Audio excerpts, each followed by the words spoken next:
Namong na-harvest karon. Idoon nga to kay aron ning nila puno. Puno kayo. Salamat sa inyong mga bunga. Salamat. Harvest time sa ating mga talong. Yung ilang puno natin na talong na nauna nating itanim ay meron na siyang mga bunga at ready to harvest na. So, dahil walang pasok ang mga bata sa Bado, so nag-decide kami na mag-harvest ngayon. Dito si Ate Princess at saka si Mama E.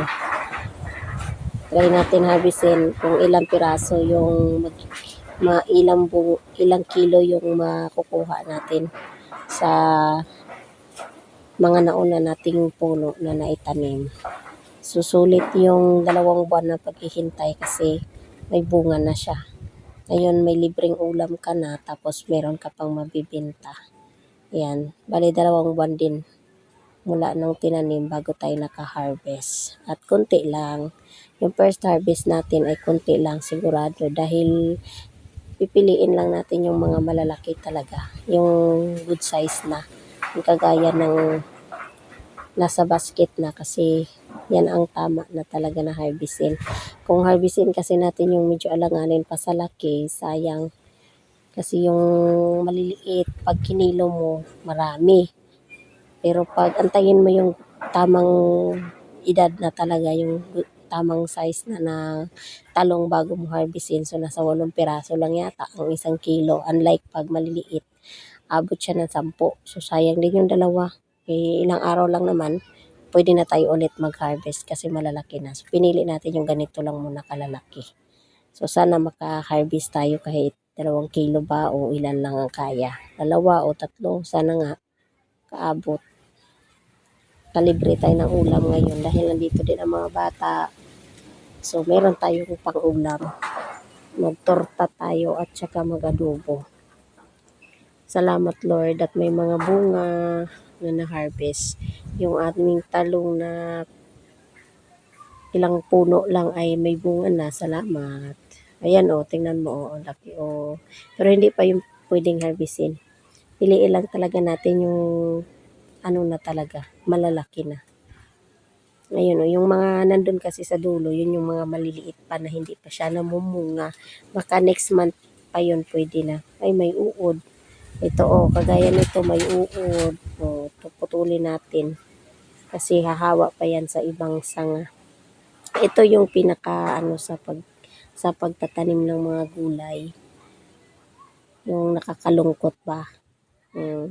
Kasi may mga uod. Pero tingnan mo naman, kahit may uod, dahil lagi kaming nandito ni Mama E, tuwing umaga nandito, magtanggal ng mga makikita naming uod. Tapos pagkadating naman ng hapon, kasi umaga tsaka hapon naglalabasan yung mga uod na yan. So yan yung time na magtanggal kami. Pag wala talagang pang-spray na chemical, kasi mahal din ang pang-spray, so tinitipid-tipid namin dahil kunti pa lang naman to, hindi pa naman sobrang kadami ng puno. So kaya pa namin lagyan ng tanggalan ng mga uod. Kasi kagaya nito, ang daming bunga. Sayang yan pag na ano ng mga uod. Sayang, ang daming bunga di ba sa isang puno lang. Pag nalagyan ng uod, kahit maliit lang na uod yun, pag nalagyan ng uod na nasa bunga o nasa sanga, dami-dami na lahat ng bunga doon. Sayang. So talagang maglalaan ka talaga ng oras sa pag-aalaga pag magtatanim ka. Kasi ang talong maano din sa uod. Tapos hindi mo siya maalagaan o di wala kang harvest na ganito. Sayang. Salamat Lord. Ngayon, yung 2 buwan na paghihintay ay meron na tayong na-harvest. So sana next harvest ay mas marami na nito. Dahil yung doon sa kabila, yung huli namin na tinanim, malalaki na rin yung next month. At ngayon nga, anyway ngayon, may mga bulaklak ka nang makikita pa isa-isa. Ito o, tingnan mo to, infected ng ng uod. So sayang siya, tapitasin mo na lang yan kay para mapatay mo yung uod kay pag hindi mo yan napitas. Mamamahay pa yan, mangingitlog pa yan dyan, mas marami pa siyang makakain na bunga. Yan, kakailangan talaga may alaga, mag-alaga ka ng pagsilip, Bukod sa pagtanggal mo ng mga uod manually, kailangan mag-spray ka din talaga ng chemical. Kailangan mo talaga magbigay ng budget kasi wala talagang aanihin pag wala ka rin budget sa pang-spray. Nako, mapapagod ka lang. O, tingnan mo yung sili namin. Ilang puno lang kasi ito eh. Kunti lang. Sana kasi marami. Wala tayo kasing wala tayong mga binhi ba. So, tapos na tayo mag-harvest sa ating talong. Malalaman natin kung ilang kilo ang inabot nito. Kunti lang talaga siya. Baka sa susunod harvest mas marami na. Yung mga sili natin, hindi muna natin yan harvestin kasi merong gustong bumili ng kinilo. So, padamihin muna natin yan. Antayin natin yung mga medyo maliliit pa para masabay sa pag-harvest. Yan o, malalaki na rin naman pero hindi pa gaanong marami. So, baka next week harvestin natin to, binta natin ng per kilo. Huwag na balot-balot. Nung nakaraan kasi nabinta ko 80 pesos. Balot-balot kasi yun, 20 ang balot. Magawa kami ng gapangan. Ngayon pa lang siya nalagyan. Meron na kasing malalaking bunga at hindi kinakaya ng mga sanga. Kaya, ayan o. Nagkataon na walang pasok si kuya. So, nalagyan na talaga. Walang pasok sa trabaho. Kasi marami na siyang bunga na malalaki.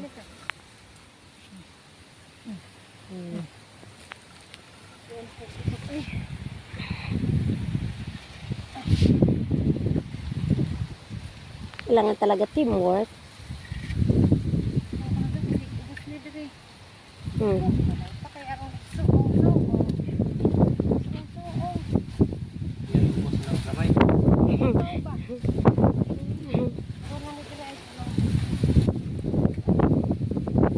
Tali-tali lang. Wala tayong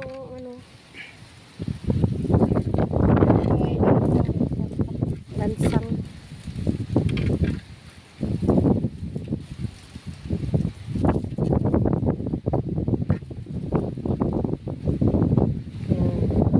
Ito kasi sa kabila, nalagyan na.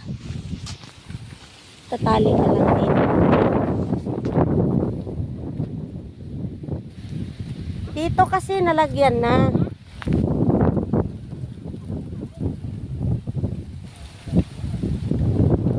Ayan. Kasi meron na din to ditong mga bunga. Oh. Ayun pa sa kabila.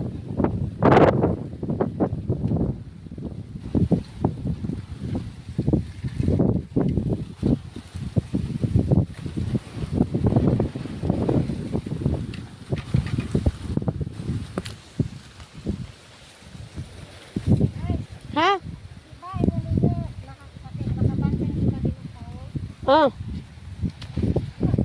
Hindi ko natamakan. Ah!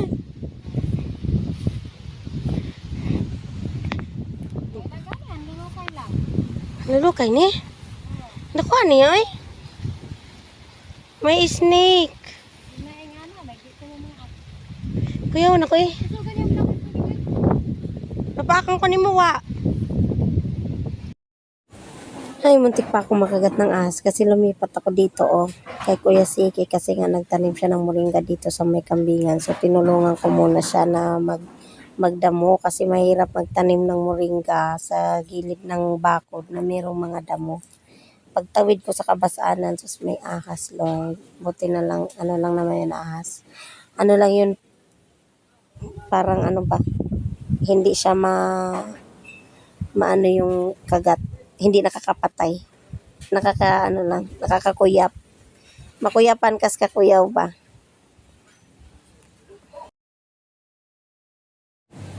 Ito lang ning dali-dali on kay napatay dagan og bakon. Nakusukay nga hangin miskin init so okay ra. Nagadarang kakapoy kay naay hangin kusog.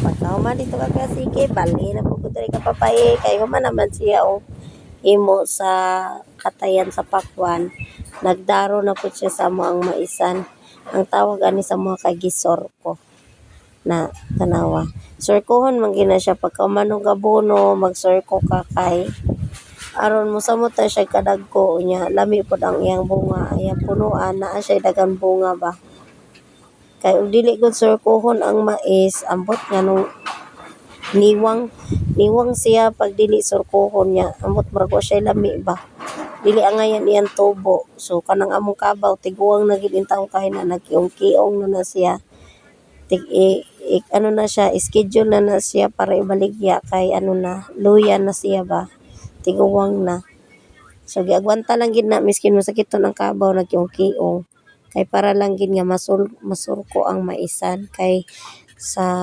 ugma ini kaugma na napoy trabaho si papa mag-construction na po na siya all around mo ni among papa ay o di ba dagko na mong maisan ang among corn sunod buwan ani maka-harvest na po ta makaano na ta makakaon na tag mais ani o dagko na no pilahay lang ni mga sobra pa lang ni buwan sobra buwan gid ikan sa pagtanom kay na late man mi pagtanom no kay kini naging daghang kay tag trabaho ang paradaro daghang kay trabaho nangobra pa man na siya katong time nga dapat magtanom na og magpugas na og mais among papa kay magdaro dili makadaro kay naay trabaho so na late mi ang uban nga nauna sa mo dagko na naka-harvest tagay siguro sila sa ilang mais kami mao pa lang ni siya kadagko sige lang bahalag uli basta kay naa ulhi na gay kay nya pag ka nagtanom wa gid kay imo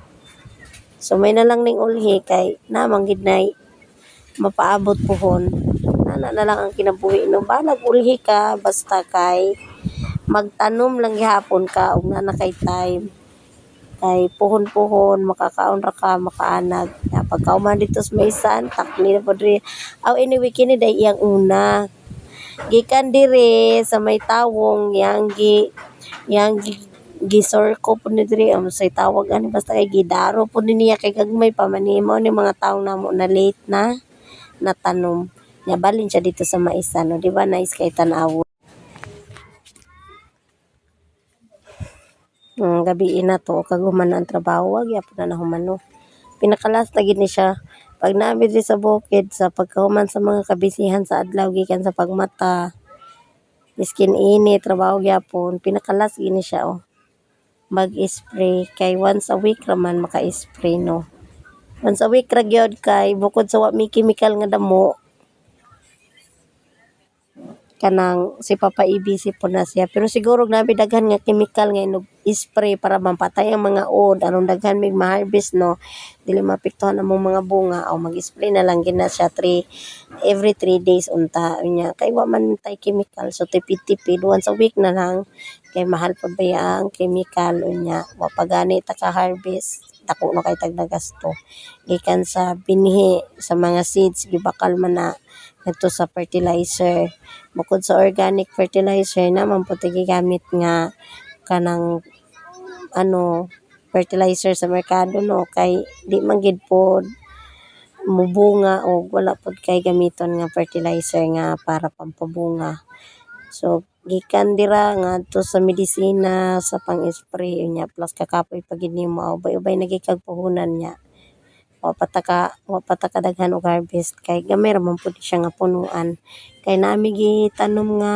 bag-o pero mga pa mga sa tawag ani gagmay pa ba mga isad pa ka buwan antes may maka-harvest so ang among gi-harvest kagaina nakaabot siya 2 ka kilo sobra man siya 2 ka kilo niya ang gibiligya namo ang 2 ra ka kilo kay among gisud-an ang sobra sa 2 ka kilo niya 50 man per kilo 50 pesos o di nami 100 o may na lang nami 100 niya ang among nagasto kay dubli-dubli sa 100 niya sige lang good sige lang dubli-dubli sa 100 ang nagasto niya mo na harvest kay 100 ra okay ra at least nag-enjoy ka niya basta pa man ni siya kanang murag practice pa lang ni namo ba basig next year damo namig itanom kay bawo nami kung saon siya sa pag-discard karon duwa sa